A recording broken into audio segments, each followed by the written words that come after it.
Merci d'écouter Détour vers le futur, le podcast Sciences et Société du Quai des Savoirs. Pour mieux décrypter notre quotidien, parlons santé, intelligence artificielle, environnement, chaque mois un sujet différent. Du BPA dans les biberons dans les années 2000, des parabènes et des phtalates dans les cosmétiques dans les années 2010, des PFAS dans les casseroles plus récemment, l'actualité ces dernières décennies a été maillée d'alertes à la présence de substances au nom énigmatique, mais qui ont un dénominateur commun, ce sont des perturbateurs endocriniens. De quoi est-il réellement question? Où se trouvent ces substances et quels sont les risques pour la santé ou pour l'environnement? Avec nous pour en discuter dans ce podcast, nous accueillons Jessica Moreau. Vous êtes médecin spécialisée en biologie de la reproduction au CHU de Toulouse, maîtresse de conférences à l'Université de Toulouse et chercheur sur l'impact des toxiques environnementaux sur la fertilité. Vous allez nous dire ce qu'on sait aujourd'hui et ce qu'on ignore encore dans les effets des perturbateurs endocriniens sur la santé. Bonjour Jessica Moreau. Bonjour. À vos côtés, nous accueillons Nicolas Cabaton, biologiste spécialisé en toxicologie et chargé de recherche à l'INRAE Toulouse, au Centre de recherche en toxicologie alimentaire. Vous étudiez le devenir et les effets des perturbateurs endocriniens et votre expertise vous amène régulièrement à contribuer aux travaux de la Commission européenne ainsi qu'à ceux de l'ANSES. Vous allez nous dire notamment quelles mesures devrions-nous prendre pour limiter la pollution aux perturbateurs endocriniens. Bonjour Nicolas Cabaton. Bonjour. Allez, commençons par le début avant de décrire ce que font ou ne font pas les perturbateurs endocriniens dans notre corps. Pouvez-vous nous expliquer de quoi parle-t-on? Nicolas Cabaton, d'où viennent ces particules toxiques et pourquoi y en a-t-il autant autour de nous et aussi dans nous? Alors, ces particules viennent de beaucoup de nos produits de consommation courante. On va les retrouver dans, alors bien sûr, toute la gamme des pesticides. On va les trouver comme polluants aussi industriels, mais on en rencontre aussi dans les produits cosmétiques, dans certains produits naturels aussi directement, qui contiennent des molécules qui sont douées d'activité hormonale. Donc on est exposé à de nombreux perturbateurs endocriniens qui proviennent un petit peu de l'ensemble de notre environnement et des objets qu'on utilise au quotidien. Il y en a vraiment partout dans les objets de consommation, mais c'est aussi dans les peintures, les choses comme ça, dans notre vraiment la sphère. Tout ce qui nous entoure, effectivement. Dans les peintures, sols. Dans les sols, dans les linos, dans les plaques qui font beaucoup les faux plafonds. Les plafonds, voilà. Ouais. Donc, un petit peu partout, effectivement. Et alors, comment ça se fait qu'on en trouve dans notre chaîne alimentaire et dans nous? Ce transfert-là. On les ingère, en fait, c'est ça. On les mange, on les respire, on les boit. Donc, s'ils se trouvent particulièrement dans des contenants alimentaires, par exemple, on va finir par avoir une petite quantité qui va migrer depuis le contenant alimentaire jusque dans l'aliment et qu'on va finir par ingérer. Donc, c'est cette façon que l'on a de transférer quelque part la contamination depuis un milieu, on va dire, extérieur à notre corps. Donc là, on parle vraiment de toutes petites particules, des petites molécules en fait qui viennent dans nos aliments. Oui, c'est une contamination chimique. Donc, c'est vraiment des petites molécules qui migrent depuis un emballage, depuis une peinture, on en parlait, depuis une moquette, et qu'on va respirer, donc qui va rentrer par la voie d'inhalation, qu'on va manger, donc on va l'ingérer, ou on va la toucher aussi, puisque la peau permet aussi de... Oui, il y a les textiles aussi. Il y a les textiles, il y a le contact aussi, avec le bisphénol A qui était dans les tickets de caisse à une époque. Voilà. Ah oui, il n'y avait pas que les biberons, les tickets de caisse aussi. Exactement, voilà. Et du coup, ce sont des petites particules, Jessica, qui traversent les barrières à l'intérieur de notre corps. C'est-à-dire qu'on en retrouve dans notre sang, on en retrouve aussi dans notre cerveau, on en retrouve y compris dans les fœtus, par exemple. Chez les femmes enceintes, c'est quelque chose qui diffuse complètement à l'intérieur du corps? Alors, qui diffuse complètement, je modérerai un petit peu cette notion. Il y a effectivement normalement des barrières, alors qu'on peut distinguer. Il y a la barrière physique, comme la peau, les muqueuses, on en a parlé. Mais effectivement, les particules peuvent passer ces barrières. Et puis ensuite, il y a des barrières un peu plus spécialisées. On parlait du cerveau, donc il y a la barrière hémato-encéphalique. Au niveau des poumons aussi, il y a une barrière. Et puis le placenta, je pense qu'on va en parler. Donc, ces barrières, alors, notamment pour le cerveau, c'est une barrière qui n'est pas censée laisser passer les molécules, elle n'est pas vouée à l'échange. Malgré tout, des particules, et notamment des petites particules, les nanoparticules, peuvent passer cette barrière et effectivement, du coup, se retrouver dans le cerveau. Ce qui est important, c'est qu'il faut voir ça non pas comme un passage de raquettes trouées, mais c'est vraiment un mécanisme actif où les cellules de la barrière vont récupérer, internaliser ces substances et les font passer ensuite dans le cerveau. Donc il y a un passage régulier, une petite quantité dans le cerveau Et en plus, ça peut être favorisé par certaines circonstances. Le vieillissement, par exemple, des maladies chroniques, le stress oxydatif, par exemple. Pour les poumons, on est encore sur autre chose. Là, c'est censé, cette barrière, favoriser les échanges. Donc là, les microparticules passent un peu plus facilement. Et pour le placenta, on est sur quelque chose de beaucoup plus complexe en termes de physiologie. Mais il a été repéré, effectivement, des particules, notamment de plastique, dans les placentas. Alors là, je parle sur des études modèle animal, in vitro. On en a retrouvé dans le placenta. Et on en a retrouvé aussi dans les organes de fœtus. Pour l'homme, je serais un peu plus modérée. On en a retrouvé dans les placentas, mais on ne connaît pas les conséquences sur le fœtus. Alors on les ingère, on les accumule, mais est-ce qu'on les élimine ? J'espère. Oui, il y a des mécanismes d'élimination. Alors, les plus grosses molécules ne sont pas ingérées, elles sont éliminées notamment par voie digestive, dans les fesses, simplement. Le foie aussi, la rate, permettent d'éliminer ces molécules. Mais pour les plus petites, effectivement, elles sont ingérées, passent dans la circulation. Il n'y a pas réellement de stockage, on parle plus de rétention, mais oui, il y a des mécanismes d'élimination, mais on n'élimine pas tout. Et alors, on les ingère sous une certaine forme, mais on les réélimine sous la même forme, ou est-ce qu'eux-mêmes vont évoluer dans notre corps ? Alors, il y a un processus de métabolisation, donc effectivement, il y a une transformation de la molécule, et c'est ce qui permet d'ailleurs après qu'elle soit active ou pas dans le corps. Donc oui, il y a un processus de transformation. Nicolas Cabaton, peut-être que vous pouvez compléter aussi sur... Disons l'organisme va reconnaître cette molécule comme potentiellement toxique, donc va mettre en place toute sa machinerie enzymatique dans les différents organes cibles, en particulier le foie qui est l'organe principal de détoxication. Et ces enzymes vont transformer la molécule de départ en ce qu'on appelle des métabolites. Et malheureusement, parfois, certains de ces métabolites sont plus actifs, biologiquement actifs, que la molécule de départ. Et donc avec un potentiel toxique qui peut du coup être l'origine des problèmes. Donc on a l'effet inverse, malheureusement. Perverse, oui, malheureusement. Oui. Et qui vont quand même pouvoir s'éliminer par la suite, ou alors qui vont aussi aller potentiellement se stocker quelque part. Ça va être dépendant de la molécule de départ. Mais certaines vont pouvoir s'accumuler dans les tissus adipeux, aussi beaucoup. D'autres vont pouvoir être éliminées, mais après un temps de passage qui est alors plus ou moins long selon la molécule, selon ses propriétés physico-chimiques. On sait à peu près combien de molécules potentiellement dangereuses il existe ? Alors il y a eu une étude récente qui a été publiée au mois de septembre, ou un petit peu avant, je ne me rappelle plus exactement la date, mais qui décrivait 30 000 molécules, 30 000 perturbateurs endocriniens auxquels on était exposé régulièrement. Oui. Et de celles-là, on en connaît réellement combien ?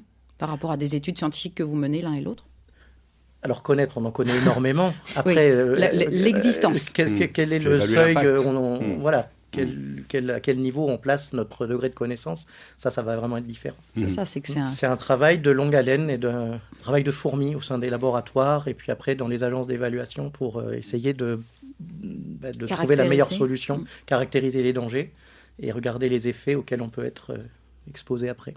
Alors le plastique comme un danger pour la santé, c'est pas un sujet nouveau, ça fait longtemps que les scientifiques tentent d'alerter le public, comme dans cette archive télé de 1976, il y a tout juste 50 ans, c'était dans l'émission À la bonne heure sur TF1, animée par Annick Beauchamp. Ce jour-là, elle recevait François Ramade, un pionnier de l'écotoxicologie en Europe, qui alertait déjà sur la migration du plastique des emballages alimentaires dans les aliments et sur le risque mutagène pour les consommateurs. Il y a deux aspects dans cette question des plastiques dans l'alimentation. Tout d'abord, il y a l'effet direct sur les individus. Et secondo, il y a un type d'effet dont nous parlerons sans doute plus loin, les effets écologiques, la dégradation de l'environnement. Alors l'effet direct pour le consommateur, c'est-à-dire pour la santé humaine, est certainement existant et très complexe. Prenons le cas des polystyrènes. Les polystyrènes présentent un risque de mutation. Les mutations, cela veut dire que les substances chimiques vont modifier les cellules de l'organisme.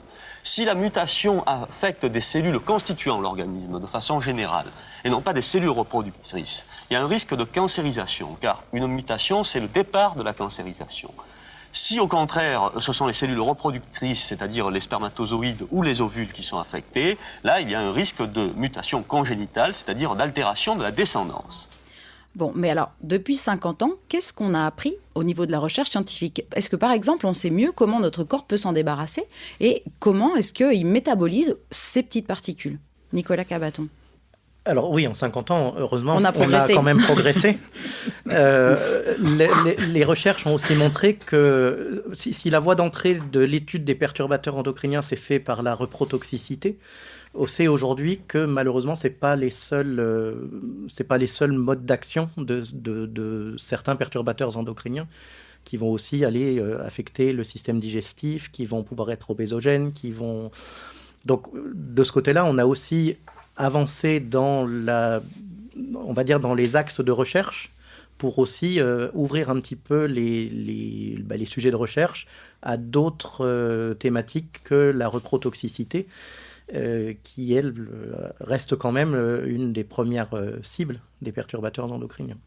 Alors certaines de ces particules de plastique, effectivement, jouent un rôle de perturbateur endocrinien. Jessica Moreau, est-ce que vous pouvez nous expliquer ce que ça a comme conséquence pour la santé? Alors la santé plutôt du côté reproduction et les impacts possibles sur la reproduction. Alors, il y a plusieurs impacts des perturbateurs endocriniens qui ont été décrits en termes de santé.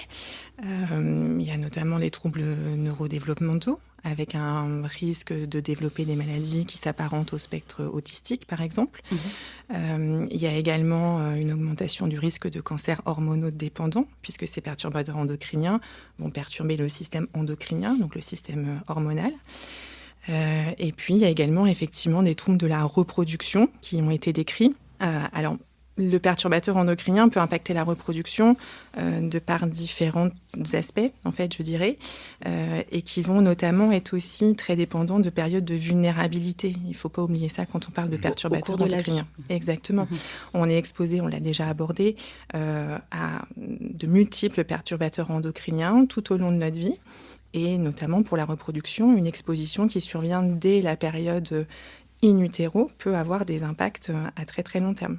Comment vous étudiez en fait justement ces effets sur la santé humaine? Est-ce que vous avez des modèles animaux? Est-ce que vous travaillez comment on peut justement réussir à prouver que ça vient bien, que l'impact vient bien du perturbateur endocrinien, que ça vient bien de la molécule chimique justement?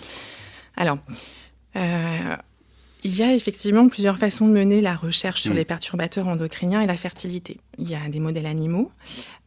Chaque modèle animal a ses spécificités, ses qualités, ses défauts. Donc, en fonction de la question qui est posée, de la méthodologie utilisée, on choisit un modèle animal qui n'est pas parfait, mais voilà, on s'affranchit de ça.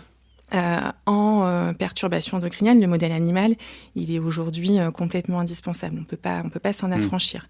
On ne peut pas modéliser, on ne peut pas utiliser l'IA, par exemple, pour faire des calculs et modéliser l'impact de la molécule chimique.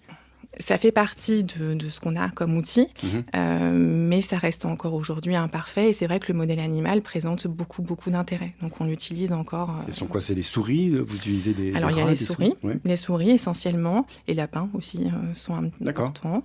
La brebis aussi, par exemple, c'est utilisé notamment pour les échanges placentaires. Et puis après, on utilise aussi les données humaines. On est en contact avec des patients infertiles au quotidien.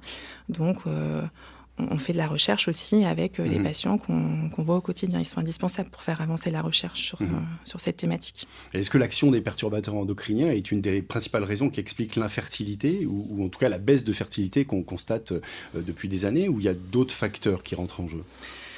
Alors, il y a d'autres facteurs parce qu'il y a la notion de fertilité aussi, de natalité. Donc, il y a quand même un des principaux facteurs, c'est le recul de la première naissance, notamment. Oui, de l'âge, voilà, de la première naissance.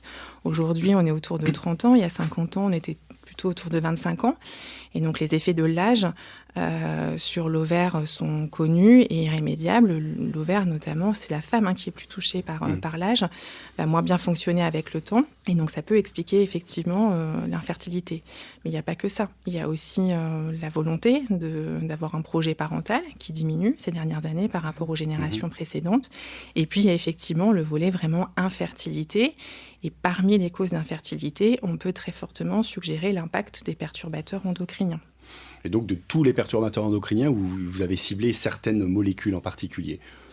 Par exemple, on a parlé du plastique. Est-ce qu'il y a un lien entre les molécules qui sont issues du plastique et puis cet impact sur la fertilité, ou bien ça concerne d'autres molécules, celles des pesticides par exemple, ou toutes les autres sources qu'on a pu envisager? tous les perturbateurs endocriniens peuvent être incriminés parce qu'ils ont des mécanismes d'action qui sont différents et qui, du coup, vont agir sur le système reproducteur de façon différente et voire même de façon synergique. Donc, on ne peut pas aujourd'hui dire qu'il y a un toxique particulièrement problématique pour l'infertilité. En vérité, ils le sont tous un petit peu à leur niveau. Et alors, tout à l'heure, vous parliez aussi de la période de la vie où on va être plus ou moins sensible. Est-ce qu'on a aussi, d'un individu à un autre, des facteurs de stress qui peuvent augmenter ou limiter notre sensibilité aux molécules ? Est-ce que notre mode de vie individuel peut avoir aussi un impact par rapport à notre façon de la recevoir ou de traiter ces molécules en nous ?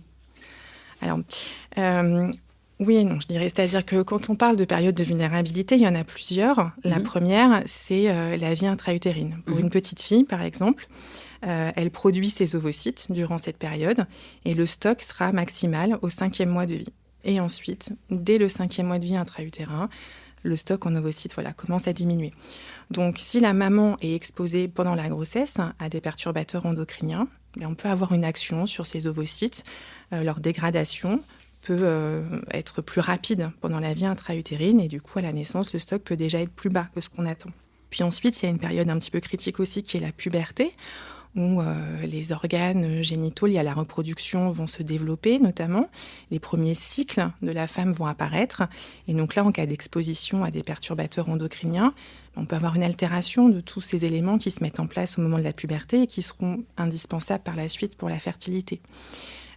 Et puis ensuite, la période critique, c'est la période 20, 25, 30 ans et jusqu'à 40 ans, où le projet parental en général commence à apparaître. Et donc effectivement, ici, en cas d'exposition, encore une fois, à des perturbateurs endocriniens, mais on peut avoir une altération plus importante des ovocytes, du nombre d'ovocytes et de leur qualité. Et Nicolas Cabaton, de manière plus générale, est-ce qu'il y a un effet cocktail, par exemple, de ces perturbateurs endocriniens, le fait qu'il y en ait plein de sources différentes? Est-ce que vous avez constaté aussi, en matière de toxicologie, que ça accroît les choses? Et deuxième question, par rapport à la dose aussi, est-ce qu'il en faut beaucoup pour obtenir des résultats, ou bien simplement quelques, molécules suffisent à produire un impact? Par rapport à la dose, effectivement, puisqu'on parle de perturbations endocriniennes, il faut se rapporter à notre système endocrinien et les hormones. Et la caractéristique d'une hormone, c'est d'agir à très faible concentration, très faible dose. Donc on va dire, les perturbateurs endocriniens, s'ils agissent, ils vont agir dans les mêmes gammes de concentration. Donc ce sera des doses vraiment très faibles. Et donc en gros, qui correspondent un petit peu aux doses auxquelles on est exposé, malheureusement. Et donc, il va y avoir ce rôle potentiellement d'imposteur, c'est-à-dire que le perturbateur endocrinien peut venir et se fixer sur le récepteur d'une hormone, par exemple, mais va pouvoir aussi aller agir directement au niveau de système enzymatique, mais toujours à faible concentration. C'est ce qui en fait un des principaux problèmes à gérer, c'est que finalement, même en diminuant la quantité auquel on est exposé, on aura quand même toujours un effet. Après, c'est vrai que, comme disait Jessica, il va y avoir potentiellement des effets additifs. On pourrait aussi imaginer qu'il y ait des effets antagonistes. Et peut-être que si par chance on consommait 2 perturbateurs endocriniens, l'un pourrait... Si seulement. L'un pourrait bloquer l'autre. Ouais. On pourrait imaginer aussi une consommation de certains aliments qui contiendraient des molécules qui viendraient un petit peu semer le trouble dans l'action de ces perturbateurs endocriniens. Et ça, c'est des volets de recherche qui tendraient à se développer là aussi en ce moment. Parce qu'on a un petit peu du mal à effectivement gérer cette multi-exposition à différentes doses, à différents moments de la vie, à différents endroits en fonction de si vous vivez dans plutôt un milieu urbain, si vous vivez plutôt à la campagne. Votre cocktail d'exposition va être complètement différent. Et alors, est-ce que la campagne est plus préservée ou est-ce que c'est pire? Parce que vous parliez de pesticides tout à l'heure aussi. Aujourd'hui, c'est difficile de dire. En gros, il faut, je dirais presque, alors c'est pas un choix, mais la contamination va être différente. Effectivement, dans un milieu plus de campagne, ou à proximité de zones plus rurales, eh bien, on va peut-être rencontrer plus de pesticides, effectivement. Dans un milieu plus urbanisé, on aura d'autres types de contaminants provenant des gaz d'échappement, provenant d'une alimentation qui va être différente, parce que les gens ont tendance à consommer de façon un peu plus préparée, donc avec emballé, suremballé. Donc voilà, c'est des modes de vie qui sont différents et qui vont aussi retentir sur notre cocktail d'exposition. Alors, est-ce que c'est aussi valable à l'échelle internationale ? Bien sûr, mais est-ce qu'il y a des disparités par rapport au monde ? Parce qu'on pense au plastique qui circule sur les océans, etc. Est-ce que le fait d'être plus proche, par exemple, du 7e continent ou de plus forte pollution plastique peut aussi nous soumettre davantage à des cocktails un peu plus importants ? Bien sûr, plus vous vous rapprochez du lieu de contamination, plus vous allez aggraver votre... son cas. Bah oui. Et on a des données au niveau médical et au niveau procréation sur... parce que j'imagine que les CHU, vous travaillez aussi en synergie avec d'autres lieux. Est-ce qu'il y a des indicateurs sur le globe, sur des disparités ou des impacts déjà plus importants observés à certains endroits ? Alors, ce qui a été beaucoup observé au niveau de la reproduction, c'est les données qu'on a sur des recueils de spermatozoïdes, parce que c'est simple à obtenir. Et pour le coup, là, la tendance mondiale, c'est une diminution du nombre de spermatozoïdes dans les recueils, dans les éjaculats. Et ça, on le remarque déjà depuis les années 70. Et ça s'est en plus aggravé depuis les années 2000 environ. Alors, au début, ce qui a été étudié, c'était surtout les pays en voie de développement. Donc, ça avait été effectivement observé. Depuis 2000, on a aussi des données des continents du Sud. Et en fait, la tendance est la même. Peut-être légèrement moins accélérée, mais la tendance reste la même. Partout sur le globe, que ce soit l'Occident, les pays du Sud, l'Afrique, partout, on a repéré une diminution du nombre de spermatozoïdes au fur et à mesure du temps. Et là, on fait une corrélation, du coup, avec l'environnement, avec la pollution, avec les conditions dans lesquelles, finalement, on est amené à vivre. On peut le suspecter parce que, au-delà de cette diminution du nombre de spermatozoïdes, on a aussi observé une augmentation de la fréquence de cancers testiculaires, qui peuvent être hormonodépendants, une augmentation des malformations aussi des voies génitales. Donc tout ça, c'est le syndrome dit de dysgénésie gonadique, et pour lequel l'impact de l'environnement est quand même très fortement suspecté. Alors on va peut-être passer sur une solution du futur pour travailler sur la prévention sur les perturbateurs endocriniens. Je vous propose d'écouter une réponse futuriste de Likam, qui est notre autrice de science-fiction, qui manque pas d'imagination pour améliorer notre santé à l'avenir. Elle nous propose d'acquérir un Nutritox, tout simplement. Samantha marche dans la rue. Soudain, un hologramme s'active devant elle. Elle s'apprête à passer à travers quand quelque chose attire son attention. L'hologramme porte un t-shirt sur lequel est écrit « Halte aux perturbateurs endocriniens grâce au Nutritox ». Elle s'arrête et il se met à lui dérouler son speech. Le Nutritox n'est pas très encombrant et consomme peu d'énergie. Pour l'utiliser, il vous suffit de déposer votre nourriture une fois déballée à l'intérieur. Le Nutritox analyse votre repas en moins d'1 minute et vous indique à la fois son Nutri-Score et sa toxicité sur une échelle de 1 à 10. Mais attendez, ce n'est pas tout. Le Nutritox peut aussi vous conseiller afin de faire baisser la toxicité de votre nourriture. En ajoutant par exemple un aliment ou en réduisant ou augmentant la quantité ingérée ou alors en prenant les compléments alimentaires qu'il vous prescrira. Si la toxicité de votre repas ne dépasse pas le niveau 3, vous n'avez rien à faire. Si par contre celle-ci dépasse 5, il vous est fortement recommandé de suivre les conseils du Nutritox. Souhaitez-vous acquérir le Nutritox et ainsi améliorer votre santé?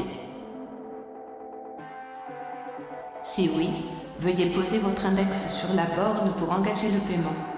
Il vous en coûtera 1 500 €, payable en 10 fois sans frais.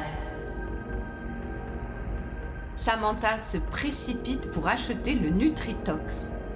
Elle a déjà le Toxolise, mais ce dernier est plus encombrant et pas toujours pertinent dans ses recommandations.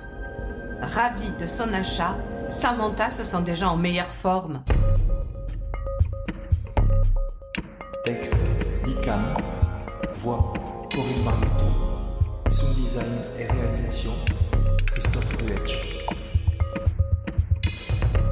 Bon, Bon, l'histoire ne dit pas si ce nutrétox est en plastique ou dans une autre matière et s'il ne va pas finir lui-même en polluant éternel. Alors, une autre mesure de prévention un peu plus sérieuse, c'est tout simplement l'interdiction de certaines molécules, comme ça a été le cas il y a quelques années, notamment avec l'interdiction du bisphénol A. Alors, certains s'en rappellent, ceux qui sont assez âgés de ça. Moi, je m'en rappelle. Nicolas Cabaton, vous avez suivi, vous, ce sujet du BPA. Est-ce que ça a vraiment permis de solutionner le problème ou pas du tout ? Alors, ça a été une grosse étape de franchie pour déjà montrer que, déjà, si on veut interdire une molécule, on en est capable, parce qu'une molécule qui est toujours produite à des tonnages impressionnants toujours aujourd'hui, quand on décide de prendre une décision, on s'y tient. Après, les conséquences que l'on voit aujourd'hui sont peut-être aussi à reconsidérer pour de prochaines prises de décision, puisqu'aujourd'hui, le bisphénol A a été interdit, mais il a été très désavantageusement remplacé par des substitutions qui ne sont pas forcément meilleures et pour lesquelles on n'a pas encore toutes les données, puisqu'elles sont en train d'être générées dans les laboratoires. Ouais, quelque part, on a décalé le problème, mais sans le résoudre vraiment. À la base, le BPA, c'était pour rendre plus transparents les plastiques. C'est plus ça. Transparent, plus résistant. Et après, voilà, est-ce qu'il y aurait peut-être réfléchir à peut-être le supprimer de certains emballages, de certaines applications dans lesquelles on le mettait peut-être sans trop se poser de questions, et puis le conserver dans d'autres où il était vraiment indispensable. C'est vraiment peut-être plus se poser la question sur vraiment quelle est l'utilité de la molécule que je décide de mettre dans une résine, dans un emballage, dans un... Et qu'est-ce qui a fait que d'un coup, on a dit, celle-là, on l'a supprime? Est-ce que c'est des alertes, c'est des mesures, parce que ça a été fait à l'échelle internationale, pas tout de suite, mais assez rapidement? En plusieurs étapes, parce que le Canada avait déjà pris une décision en 2008, donc, et en France, le bisphénol A a été interdit en 2015. Ça a pris un peu de temps. Donc ça a pris un petit peu de temps, voilà. Mais c'est des décisions qui sont très difficiles à prendre, parce qu'il faut aussi voir tout le côté socio-économique qui autour, et qui est aussi à prendre en compte. On va dire, on ferme une porte pour en ouvrir une autre. Donc ça sera toujours le problème. L'idée est plus de réfléchir à comment on peut éviter de se contaminer plus, ou en évitant, plutôt que de vouloir interdire à tout va. Puisque malheureusement, on peut pas. Si on interdit tout, on ne fera plus rien non plus. Oui. Donc, mais du coup, est-ce que les bioplastiques, par exemple, ça pourrait être une solution? On nous parle de sacs en plastique biodégradable, par exemple. Est-ce que c'est recommandé? Est-ce que c'est la bonne voie pour vous? Il faut voir en quoi ils sont biodégradés. Et si vous voulez, pour l'instant, il n'y a pas... Alors, encore une fois, on ne peut pas non plus arrêter les recherches sur de nouvelles substitutions, de nouveaux process. Mais il faut aussi se donner le recul suffisant pour se dire, voilà, est-ce que c'est une substitution qui est vraiment bénéfique, ou est-ce que finalement, ce qu'on faisait par le passé, qui n'était pas forcément parfait, mais peut-être un peu moins pénalisant au final. Et alors, toutes ces molécules, en fait, elles sont testées par rapport à leur usage, ce que vous indiquiez, mais pas forcément par rapport à leurs effets potentiels sur l'environnement et sur les organes divers et variés. Ça, on le sait pas. Sur la santé. Disons que c'est très compliqué, parce que sinon, on partirait sur des dizaines d'années de recherche avant de dire, on peut mettre une molécule sur le marché ou pas. Donc, tout passe de toute façon au crible. Alors, en France, au crible de l'ANSES, qui va... donc, on a l'ANSES reçoit des dossiers vraiment complets d'industriels qui contiennent des données toxicologiques qui sont requises. Mais voilà, jusqu'à un certain niveau de connaissance. Vous-même qui êtes expert, justement, je rappelle, auprès de l'ANSES, vous recevez des dossiers, et ce sont les industriels qui font eux-mêmes les recherches pour vérifier de la dangerosité ou la toxicité de la molécule. Ils doivent s'assurer de l'innocuité des produits qu'ils mettent sur le marché. Est-ce qu'il y a des contre-recherches qui sont faites, ou des contre-expertises par des labos publics, par exemple ? Alors, on peut le demander. Des labos publics peuvent aussi se dire, voilà, j'ai envie de travailler sur l'effet de telle ou telle molécule. Oui, il n'y a pas de limite. Et au niveau des études, parce que c'est pareil, dans la recherche, il y a beaucoup de matériaux plastiques. Comment est-ce que vous faites pour gérer l'usage de matériaux plastiques dans des dosages ou dans des mesures qui sont faites sur le plastique? Comment on fait quand on se retrouve dans ce monde un peu schizophrène? Jessica, dans le domaine de la santé, au CHU, on a beaucoup de matériaux plastiques, justement. Oui. Alors, moi, je vais parler pour ce que je connais, la fécondation in vitro. Donc la fécondation in vitro, juste pour contextualiser, c'est le fait de produire des embryons au laboratoire à partir de gamètes, donc de spermatozoïdes ou ovocytes qu'on récupère chez des patients qui ont des difficultés à procréer. Donc effectivement, pour faire ces embryons, on utilise largement des matériaux en plastique. Ça existe, des matériaux en verre, mais ce n'est pas ce qui est le plus utilisé pour différentes raisons. Donc on obtient des embryons qu'on manipule plusieurs jours au laboratoire avec ces éléments en plastique. Concernant la recherche sur la présence ou l'effet de ces plastiques, c'est pas si évident que ça parce que les fournisseurs déjà ne nous donnent pas la composition de ces matériaux en plastique. Donc on avance un petit peu à l'aveugle par rapport à ça. On peut doser, nous, notamment dans nos milieux de culture, les substances, les plastiques. Encore faut-il savoir ce qu'on cherche, donc qu'est-ce qu'on va doser. Et puis, on s'attache, ça c'est très important, à connaître les effets justement de ces matériaux en plastique. Alors nous, on l'a réalisé notamment sur des souris, des embryons de souris, et les données sont relativement rassurantes. Voilà. C'est-à-dire que vous constatez pas d'effets ou peu d'effets? Très peu d'effets. Il y a eu des effets, donc c'est pour ça qu'il faut quand même rester vigilant, continuer à faire de la recherche pour aller un petit peu plus loin. Mais ce qu'on a vu n'est aujourd'hui pas inquiétant. Bon, très bien. Une bonne nouvelle. Une bonne nouvelle. Et sur les bonnes pratiques qu'on peut avoir, nous, en tant que consommateurs, en tant que citoyens ou citoyennes, est-ce qu'il y a des choses qu'il ne faut surtout pas faire? Je pense à réchauffer son Tupper avec, sans marque. Est-ce qu'il y a des choses qu'il faut éviter ou qu'on peut éviter pour... Parce qu'on l'a dit, on est quand même soumis en permanence, mais est-ce qu'il y a des bonnes pratiques qu'on peut avoir? Nicolas. On pourrait déjà... supprimer le Tupper. La boîte en plastique pour les restes alimentaires. En disant que c'est des petites actions qu'on pourrait tous essayer de mener au quotidien, essayer de remplacer au maximum ce que l'on peut dans sa cuisine ou dans son, on va dire, dans son quotidien, tout ce qui peut être remplacé au moins par du verre, essayer de le faire. Même si après les bouchons sont en plastique, en général la nourriture ne touche pas forcément le plastique du couvercle. Donc ça peut être des petites choses qui, voilà, c'est des petits grains de sable, mais bon, quand on va finir par... Parce que vous avez dit que c'était des petites doses, donc tout compte. Oui, tout à fait, tout à fait. Et sur les conserves aussi, parce que là c'est pareil, en préparant l'émission, moi j'avais pas réalisé qu'effectivement l'intérieur de la conserve était aussi en plastique. Est-ce que là aussi il y a des mesures de précaution à avoir? Pas forcément consommer des conserves au quotidien. Alterner. De temps en temps, ça dépanne beaucoup, on ne va pas se leurrer. Si elles ont été créées, c'est bien pour ça aussi. Donc il faut aussi avoir accès à une certaine alimentation dont on ne peut pas avoir... en tout cas, donc on ne peut pas trouver en magasin à un instant où on aimerait la manger. Mais voilà, pas forcément à tous les repas. Limiter vraiment l'exposition en changeant un petit peu ses modes de consommation. Très bien, alors pour approfondir le sujet, nous vous suggérons le livre de Corinne et Laurent Lalo intitulé « Les perturbateurs endocriniens, tout ce qu'on ne vous dit pas », sorti en 2024 au Cherche Midi. Et aussi dans notre précédent podcast, L'invasion des microplastiques, dans lequel on explore toutes les dimensions de cette ère du plastique dont nous avons tant de mal à nous sortir. Détour vers le futur, c'est terminé pour aujourd'hui. Un grand merci à nos deux invités, Jessica Moreau et Nicolas Cabaton.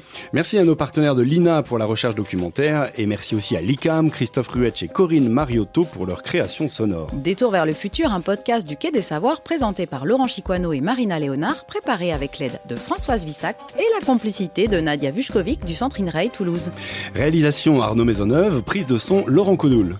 Le mois prochain, à l'occasion du Printemps de l'Esprit Critique, nous parlerons des écrans et des conséquences de leur omniprésence. En attendant, réécoutez ce podcast et tous les autres sur Apple Podcasts, Spotify ou Deezer et abonnez-vous pour ne manquer aucun détour vers le futur. Ciao.